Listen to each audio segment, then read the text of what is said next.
Your aim is better than 90% of players in your rank. Yes, your aim. The bottleneck for the majority of players isn't their aim, it's actually their brain. You see, players like Boaster and Valorant aren't consistently at the top of tier 1 because of their mechanics. Rather, these players have a unique ability to shut down enemy teams with ease.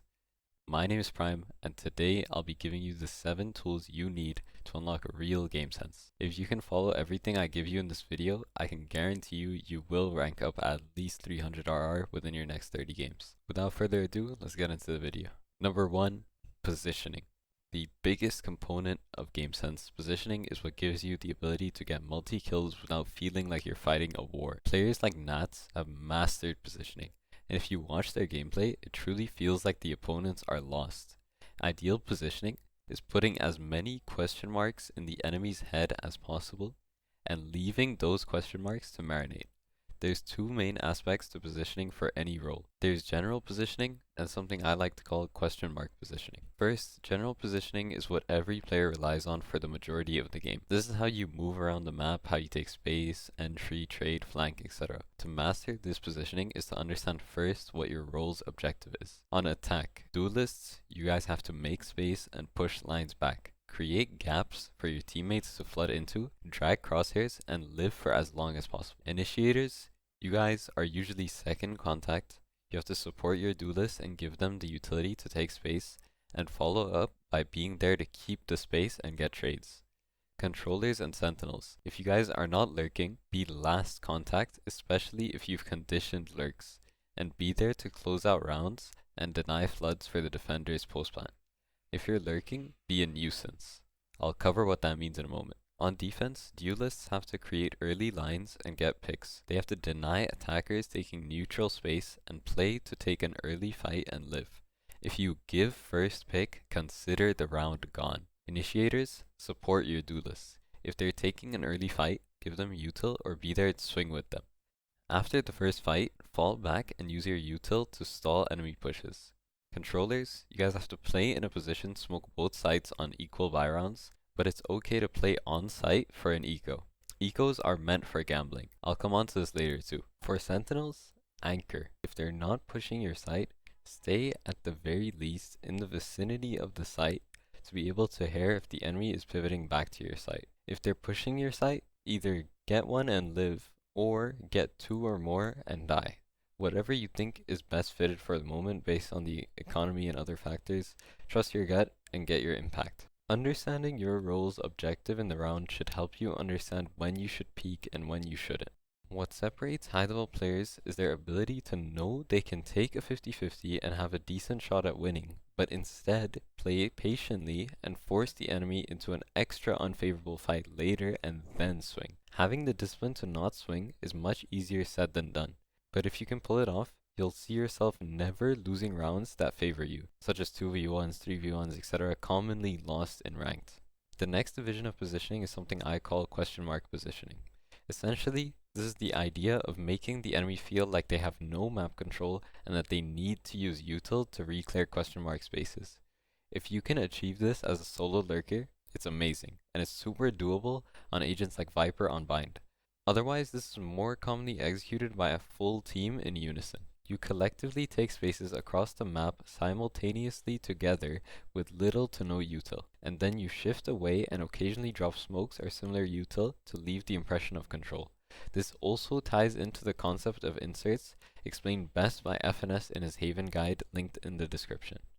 But to put it simply, inserts are when you take neutral space and then leave a player, usually the Sentinel or a Yoru, in that space while the rest of the players shift away. This prompts the enemy to feel the pressure of having no map space and forces them to use utility or bodies to re-clear space. It's essentially a high-level bait and switch. You make them think you're somewhere, and as soon as they check to verify, you're calling your next move across the map while their numbers are thin. Tier 1 teams have truly mastered this and abuse it in the current meta. The next component of game sense is timing. Probably the easiest and most underutilized thing on this list. But before I explain timing, this video is sponsored by me. I have officially launched paid personalizing coaching sessions on my Discord server, and I've linked a video in the description explaining everything you have to do to sign up for a session in like 2 minutes.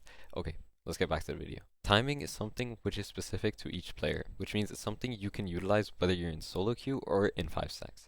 This makes it a really essential thing I recommend all players should know.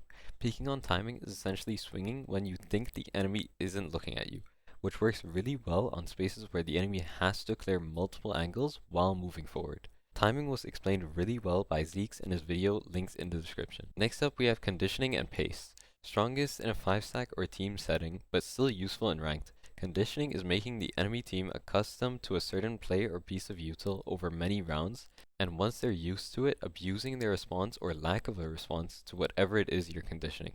An example of this is as follows. Alright, so let's imagine we're attacking on Haven, and the enemy team has been running this defense setup with 3B playing fast rotate. If I'm Omen, I can condition the smoke on C, where I do this every round. And probably the first few rounds, the Killjoy is going to call it, he's going to say, Omen smoke C, care C pressure. And for the first couple of rounds, this might drag a couple of rotates towards C. But then if I keep repeating this round after round, doing the same smoke in C, eventually this team is going to start ignoring the smoke and not treating it as any piece of information. But it's still a very strong smoke for attackers.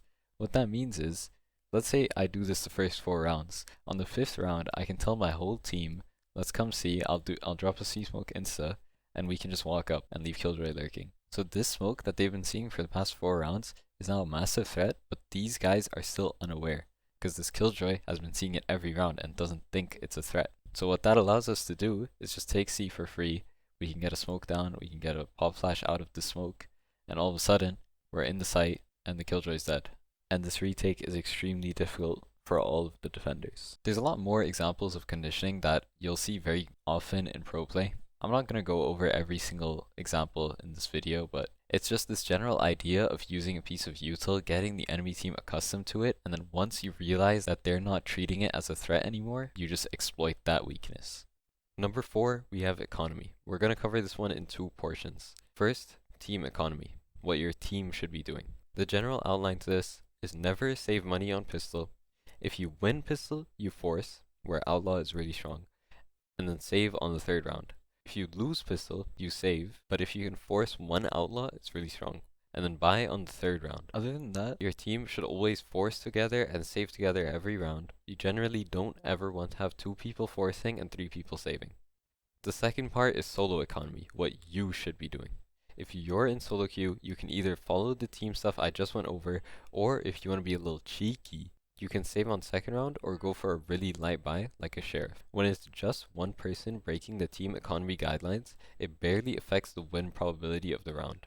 So, whenever you can, you should be that one person and keep some extra money for yourself to have on round 4 so that you can op or rifle for the next 3 rounds. Also, you can hero rifle from time to time. Hero rifling is buying a Vandal or Phantom when your team is on an eco and not taking first contact. You're there to be really annoying and be the person to get traits. The enemy will shoot your teammates whether they have a gun or not, so you essentially want to be there to make their deaths meaningful.